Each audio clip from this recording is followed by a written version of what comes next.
Y cuando llegó la noche 8, Sherazada dijo: he llegado a saber, oh rey afortunado, que el joven encantado dijo al rey: al herir al negro para cortarle la cabeza, corté efectivamente su piel y su carne, y creí que lo había matado, porque lanzó un estertor horrible, y a partir de ese momento nada sé sobre lo que ocurrió. Pero al día siguiente vi que la hija de mi tío se había cortado el pelo y se había vestido de luto. Después me dijo: oh hijo de mi tío, no censures lo que hago, porque acabo de saber que se ha muerto mi madre, que a mi padre lo han matado en la Guerra Santa, que uno de mis hermanos ha fallecido de picadura de escorpión y que el otro ha quedado enterrado bajo las ruinas de un edificio, de modo que tengo motivos para llorar y afligirme. Fingiendo que la creía, le dije: haz lo que creas conveniente, pues no he de prohibírtelo. Y permaneció encerrada con su luto, con sus lágrimas y sus accesos de dolor durante todo un año, desde su comienzo hasta el otro comienzo. Y transcurrido el año me dijo: deseo construir para mí una tumba en este palacio. Allí podré aislarme con mi soledad y mis lágrimas, y la llamaré la casa de los duelos. Yo le dije: haz lo que tengas por conveniente, y se mandó construir esta casa de los duelos, coronada por una cúpula y conteniendo un subterráneo como una tumba. Después transportó allí al negro, que no había muerto, pues solo había quedado muy enfermo y muy débil, aunque en realidad ya no le podía servir de nada a la hija de mi tío, pero esto no le impedía estar bebiendo a todas horas vino y buza. Y desde el día en que le herí no podía hablar y seguía viviendo, pues no le había llegado todavía su hora. Ella iba a verlo todos los días, entrando en la cúpula, y sentía a su lado accesos de llanto y de locura, y le daba bebidas y condimentos. Así hizo por la mañana y por la noche durante todo otro año. Yo tuve paciencia durante este tiempo, pero un día, entrando de improviso en su habitación, la oí llorar y arañarse la cara y decir amargamente estos versos: partiste, oh muy amado mío, y he abandonado a los hombres y vivo en la soledad, porque mi corazón no puede amar nada desde que partiste. Oh muy amado mío, si vuelves a pasar cerca de tu muy amada, recoge por favor sus despojos mortales en recuerdo de su vida terrena, y dales el reposo en la tumba donde tú quieras, pero cerca de ti. Si vuelves a pasar cerca de tu muy amada, que tu voz se acuerde de mi nombre de otro tiempo para hablarme en la tumba. Oh, pero en mi tumba solo oirás el triste sonido de mis huesos al chocar unos con otros. Cuando hubo terminado su lamentación, desenvainé la espada y le dije: oh traidora, solo hablan así las infames que reniegan de sus amores y pisotean el cariño. Y levantando el brazo me disponía a herirla, cuando ella, descubriendo entonces que había sido yo quien hirió al negro, se puso de pie, pronunciando unas palabras misteriosas, y dijo: por la virtud de mi magia, que Alá te convierta mitad piedra y mitad hombre. E inmediatamente, Señor, quedé como me ves, y ya no puedo valerme ni hacer un movimiento, de suerte que no estoy ni muerto ni vivo. Después de ponerme en tal estado, encantó las 4 islas de mi reino, convirtiéndolas en montañas, con ese lago en medio de ellas, y a mis súbditos los transformó en peces.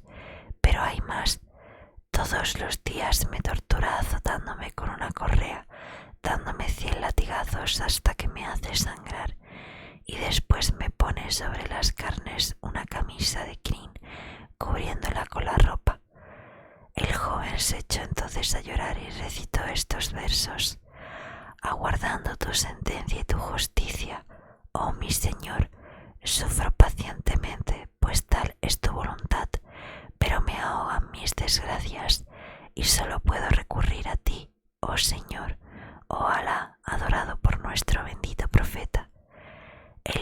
Dijo entonces al joven: has añadido una pena a mis penas, pero dime, ¿dónde está esa mujer? Y respondió el mancebo: en la tumba donde está el negro, debajo de la cúpula.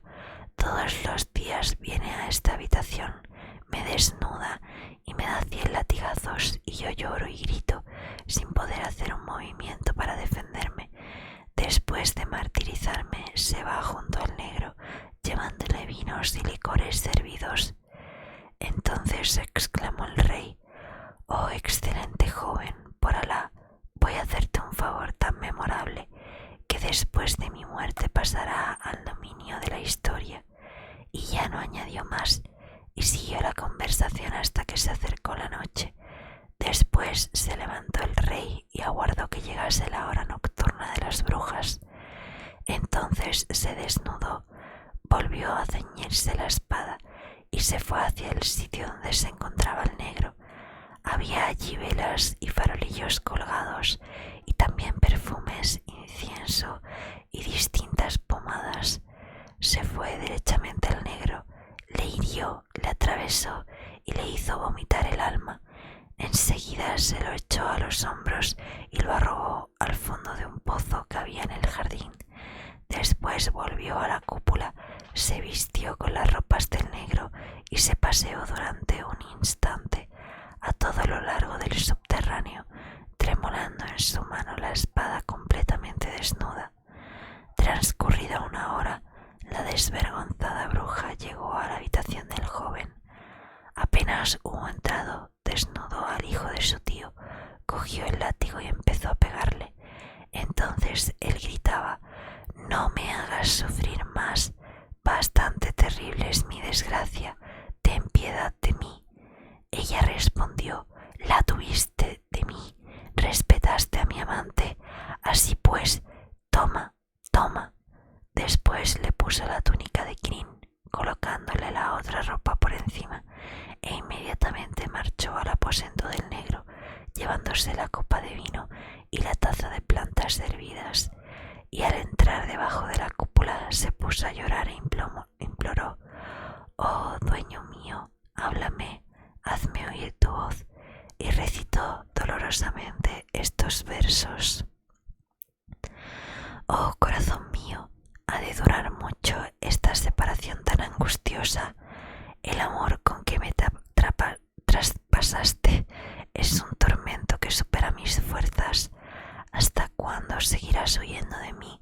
Si solo querías mi dolor y mi amargura, ya serás feliz, pues bien se han cumplido tus deseos. Después rompió en sollozos y volvió a implorar: oh dueño mío, háblame que yo te oiga.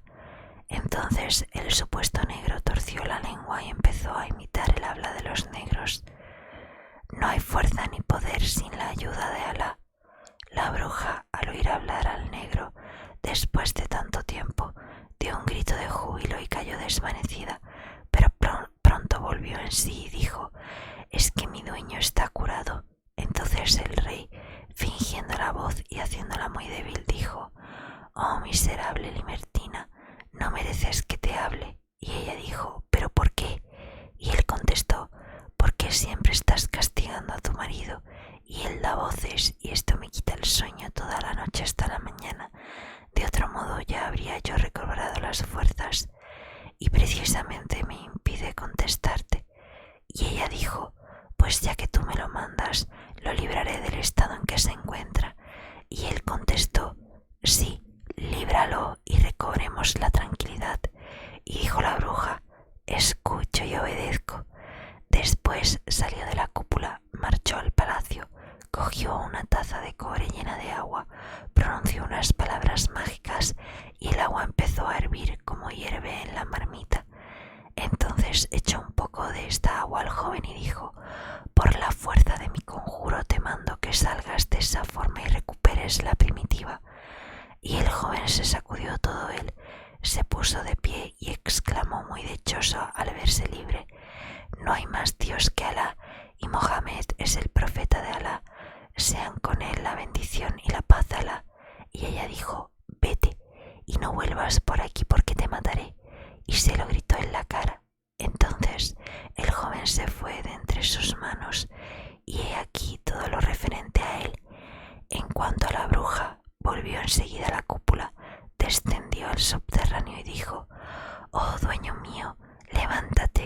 calló, y el rey contestó muy débilmente: aún no has hecho nada. Queda otra cosa para que recobre la tranquilidad. No has suprimido la causa principal de mis males. Y ella dijo: oh amado mío, ¿cuál es esa causa principal? Y el rey contestó: esos peces del lago, los habitantes de la antigua ciudad y de las 4 islas, no dejan de sacar la cabeza del agua a medianoche para lanzar imprecaciones contra mí, contra ti. Y este es el motivo de que no recobre yo las fuerzas. Libértalos, pues. Entonces podrás venir a darme la mano y ayudarme a levantar, porque seguramente habré vuelto a la salud. Cuando la bruja oyó estas palabras, que creía del negro, exclamó muy alegre: oh dueño mío, pongo tu voluntad sobre mi cabeza y sobre mis ojos. Invocando el nombre de Bismillah, se levantó muy dichosa, echó a correr, llegó al lago, cogió un poco de agua y... En ese momento de la narración, Sherezada vio aparecer la mañana y se calló discretamente.